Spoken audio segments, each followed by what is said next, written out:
Good morning, students. Today, this is video number 3 from your chapter number 1 Nationalism in Europe. I will talk about the period, the death of Napoleon.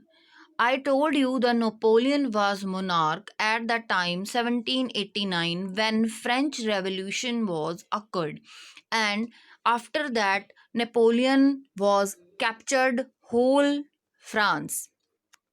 Then now today I am talking about 1815 1815 की बात करूंगी मैं यहाँ से Napoleon की death की बात कर रही हूँ। नेपोलियन यहाँ पे खत्म हो गया। नेपोलियन का जो जो मोनार्की थी उसका एंड हो गया। कैसे? 1815 में 3 कंट्रीज मैं आपको बता रही हूँ, ब्रिटेन, जर्मन एंड पर्शिया, तीनों ने मिल के नेपोलियन पर अटैक किया। इस वॉर को बैटल ऑफ वाटरलू भी कहा जाता है, जो कि 18 जून 1815 को बेल्जियम में हुई थी।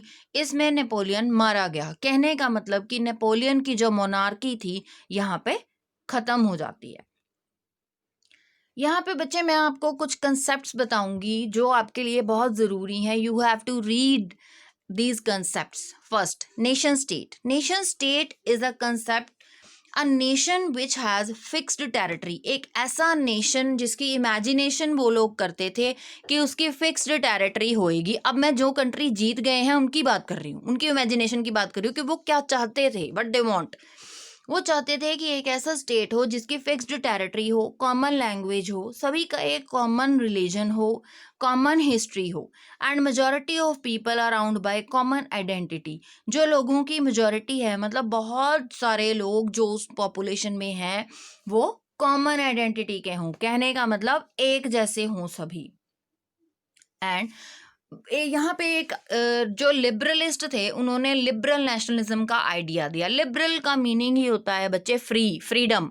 तो ये लोग आज़ादी चाहते थे। इन्होंने नेशनलिज्म में कुछ नई चीज़ें ऐड करी, जैसे इक्वलिटी बिफोर लॉ, कानून के सामने सारे समान होंगे, फ्रीडम ऑफ मार्केट, मार्केट में या फिर इकोनॉमी में सबको फ्रीडम होएगी काम करने की, पूरी आज़ादी होगी, राइट टू वोट, वोट का राइट सबको मिलेगा, राइट टू प्रॉपर्टी, प्रॉपर्टी का राइट भी सबको मिलेगा, end of autocracy. Autocracy means जो अपनी मनमानी कर रहे हैं या जो मोनार्क बने हुए हैं, जो डिक्टेटर्स हैं, उनको ख़त्म किया जाएगा। एंड ऑफ प्रिविलेजेस, जो भी सुख सहूलतें, स्पेशल फैसिलिटीज सबको मिली हुई हैं वो भी ले ली जाएंगी, ख़त्म कर दी जाएंगी।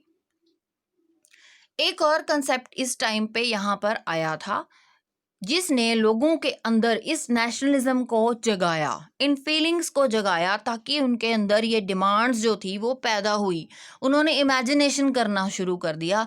एंड इस इमेजिनरी जो सिस्टम में रोमांटिसिज्म का बड़ा रोल था। What was romanticism? Romanticism philosophers की एक इमेजिनेटरी फीलिंग्स थी जो लोगों के अंदर भरी गई थ्रू पोएम्स, सॉन्ग्स, स्टोरीज, किसी भी तरीके से वो लोगों के अंदर नेशनलिज्म जगाना चाहते थे ताकि वो अपने फ्रीडम की, स्टेट की डिमांड कर सकें।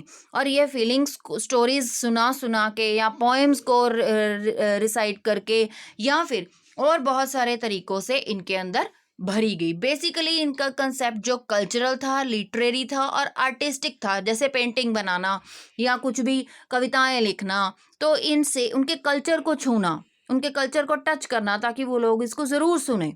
तो इसको सुनने से उनके अंदर जो फीलिंग्स जगेंगी वो नेशनलिज्म के लिए बहुत खास होंगी। तो इन तीनों चीज़ों की वजह से मैंने आपको बताया, nation state, idea of liberal nationalism and romanticism, इन तीनों चीज़ों की वजह से इन लोगों ने इमेजिनेशन करनी शुरू कर दी एक अच्छे स्टेट की, क्योंकि अब नेपोलियन ख़त्म हो चुका था, मोनार्की ख़त्म हो चुकी थी, मोनार्की वॉज अबॉलिश्ड, एंड अब उनको ऐसा स्टेट चाहिए था। तो अब अगली वीडियो में हम बात करेंगे कि 1815 के बाद में फिर इन लोगों ने क्या अचीव किया। Okay, we will meet in next video. Thank you.